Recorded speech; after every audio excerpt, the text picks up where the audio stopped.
The Stonewall riots of 1969 are credited with being the most important moment in LGBT history, the moment that built the revolution. But this movement has been building for decades, and to find the most important roots in the LGBT movement, the events that built the LGBT movement as we know it, we must go back to when the first revolutionary stones were laid. These are the events that built Stonewall. 1945, 24 years before Stonewall. World War II was a global war. It exposed troops to people and places they might have never encountered otherwise.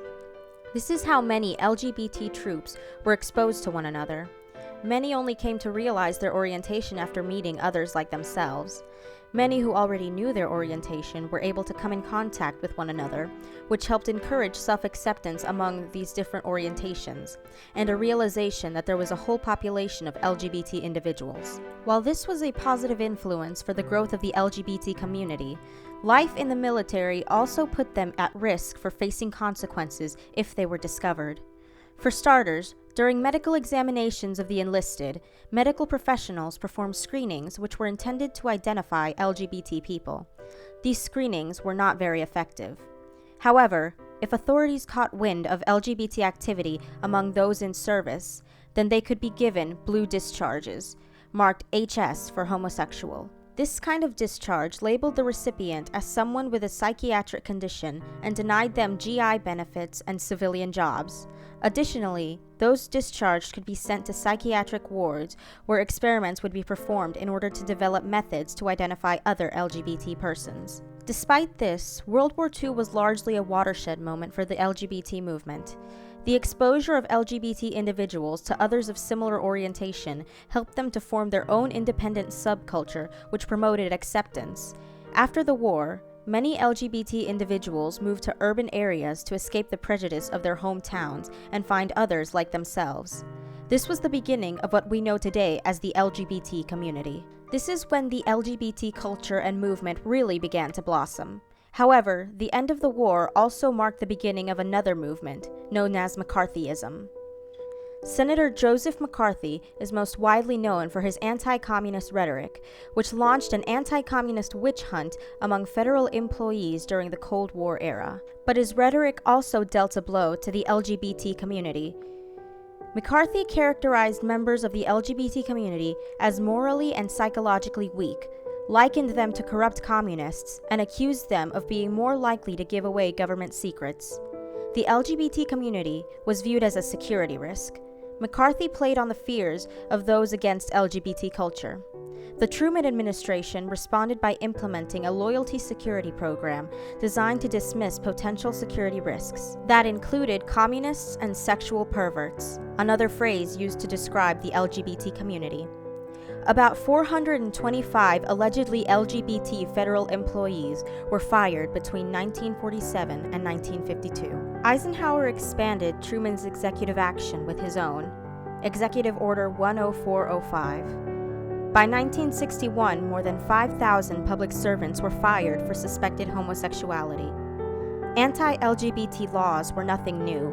But after these orders, state governments felt more free to put more strict laws in place which discriminated against the LGBT community for sexual psychopathy. LGBT people could be fired, denied jobs and services, detained, charged as dangerous sexual criminals, and even sent to mental hospitals.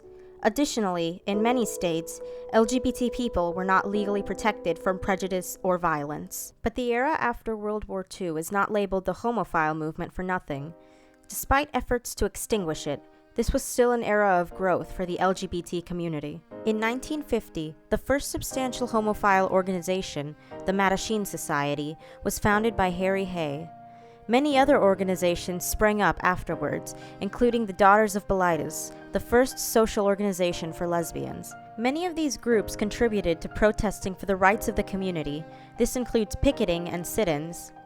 Also in 1950, Harry Benjamin, an endocrinologist and sexologist who helped pioneer recognition for the transgender and transsexual community, founded the Society for the Study of Sexuality. He published a study of transgender and transvestite clients called The Transsexual Phenomenon in 1966, in which he argued against psychoanalysis for LGBT individuals and advocated gender reassignment surgery for trans people. Later in the 1970s, Benjamin founded the International Gender Dysphoria Association, which would become the World Professional Association for Transgender Health, and set standards for the treatment of gender dysphoria.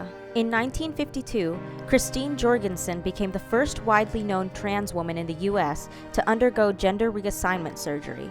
She helped define gender reassignment procedure through an experimental series of surgeries and hormone treatments performed by Danish endocrinologist Christian Hamburger, aiding in the perfection of the transition process used today.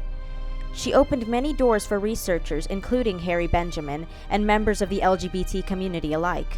In 1956, psychologist Dr. Evelyn Hooker published her paper showing that there was no distinguishable psychological difference between homosexual and heterosexual men, challenging the idea that associated homosexuality with psychopathy. By 1968, homosexuality was no longer considered a sociopathic disturbance by the Diagnostic and Statistical Manual of Mental Disorders. In 1954, One, the homosexual magazine, established by the Mattachine Society, was taken to court by the FBI and the U.S. Post Office Department, who refused to deliver the magazine, claiming that it was obscene, lewd, and/or lascivious. In 1956, the Ninth Circuit Court ruled against One.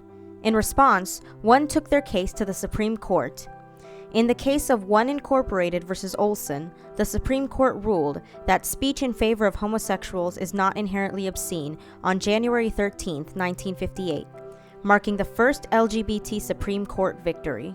In 1966, Harry Hay and a number of homophile organizations collectively known as the East Coast Homophile Organization, later the North American Conference of Homophile Organizations, organized a motorcade on Armed Forces Day, taking place in various East Coast cities. These organizations protested the exclusion of LGBT individuals from the military.